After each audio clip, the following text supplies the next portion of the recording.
Magandang araw mga kaibigan. Bigyan natin ng reaction opinion itong post ang balita ngayon. Title, mga opisyal na ipinadala sa Czech Republic. Taimtim na nagdasal sa gitna ng misyong maibalik si Saldico. Ayos ah.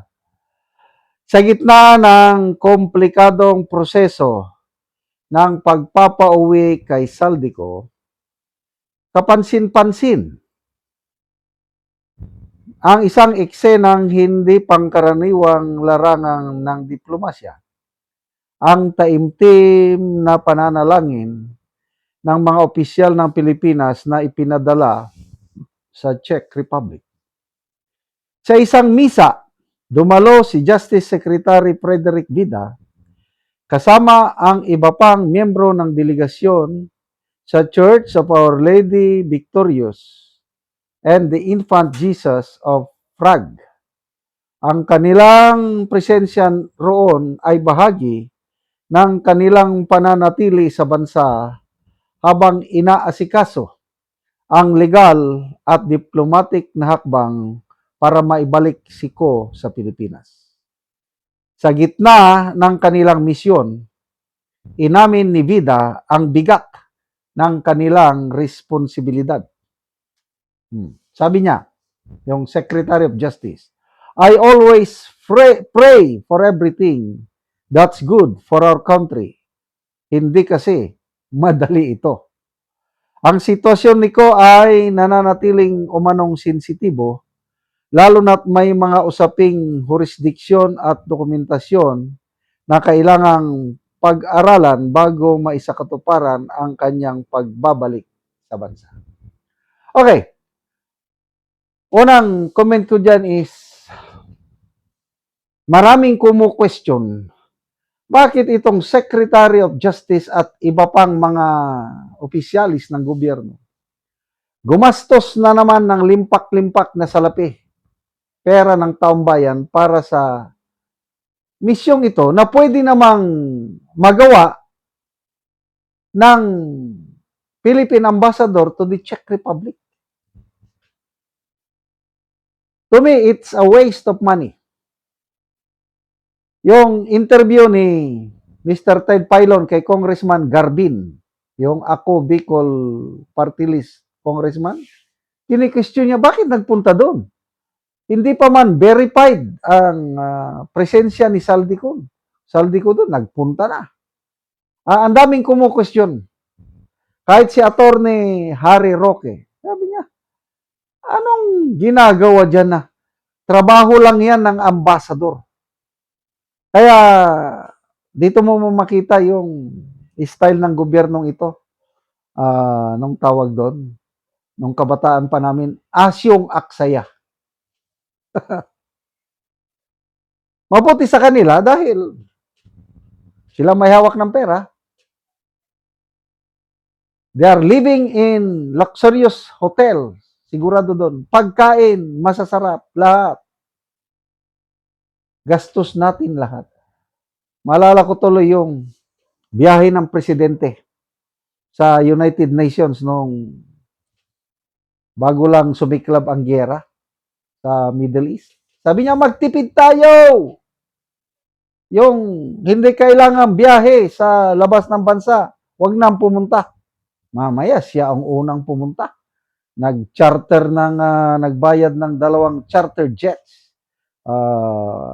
Ang bali-balita, 61 million per jet. So, ilan yun? Ang laki ng gastos. Anong return of investments? Ano ang napala ng taong bayan sa biyahe ng Pangulo sa United Nations? Wala. Ganyan sila eh. Akala mo yung pera na ginagastos nila galing sa isang tubod, yung spring of water na unlimited. Ang daming naghihirap ngayon. Kamahal ng lahat ng bilihin tumataas. Bigas. Nasa 60 plus ng per kilo makabili ka man ng tig 20 pesos per kilo, makilinya ka pa. May natutulong pa sa daan bago makabili ng 20 pesos per kilo bigas. Tapos ganito, biyahe-biyahe lang ng ganyan. Wala namang kasiguruhan. May narinig akong pahayag ng Secretary of Justice. Kahapon, sabi niya, magmi-meeting kami bukas, today, with check authorities para linawin ano ang nangyari kay Saldico. Then after that, malalaman na natin, may clearer picture na tayo kung ano bang nangyari. Kasi malabo. Parang may nag-inform lang sa Pangulo na parang na-stop, nahuli si Saldico, in-announce kagad ang Pangulo. O ngayon, wala pa namang klaro. Hinihintay ko hinihintay ko ang update from the Secretary of Justice. Up to now, wala. Anong ibig sabihin nun? Palpak ang kanilang dasal. Walang problema sa dasal. Yan ang utos ng Panginoon na pray unceasingly. Kaya lang may mga dasal na hindi pinapakinggan ng Diyos. Kung Isaiah 59 verse 2, anong sabi doon?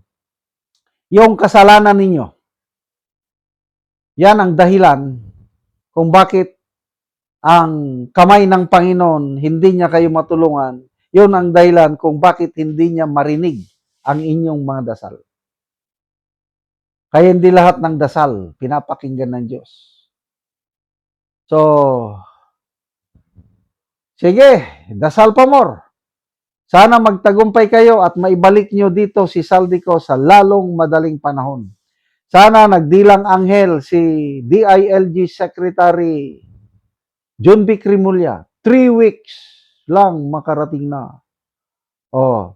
More than 1 week na. Magto 2 weeks na nga eh. I think Friday. April 16 nung nag-announce ang Pangulo. Ngayon is 27 na. Nagte-10 days na. Paano yan, Secretary John Vic? 1 linggo na lang ang nalalabi. Paano kung hindi nyo maiuwi after 3 weeks? Magpapa-extend ka ng another 3 months? So, I don't know. Wala na talagang pag-asa itong gobyerno natin ito. Gastos lang ng gastos. Walang nangyayari.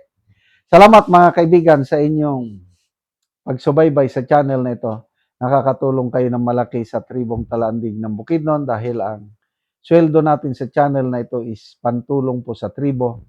Namimigay tayo ng libreng yero at pako para makapagpatayo sila ng mas maayos na tirahan. Panoorin nyo ang video na ito. Ni ang nahatag na mo ngayro, so mag-atop na ni karon ang natagaan namo. So tanggalo na gyud ang mga sako. Mga plurop. Guys. Tanggalo na gyud ang mga hero, lata na kayo. Tungod sa gadugayon na, so mga sako na lang gyud dayon ang gipang butang.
Og karon human na gyud og pag-atop, so maayo na gyud tan-awon, di nasama ganina nga mga sako ug mga yero nga daot.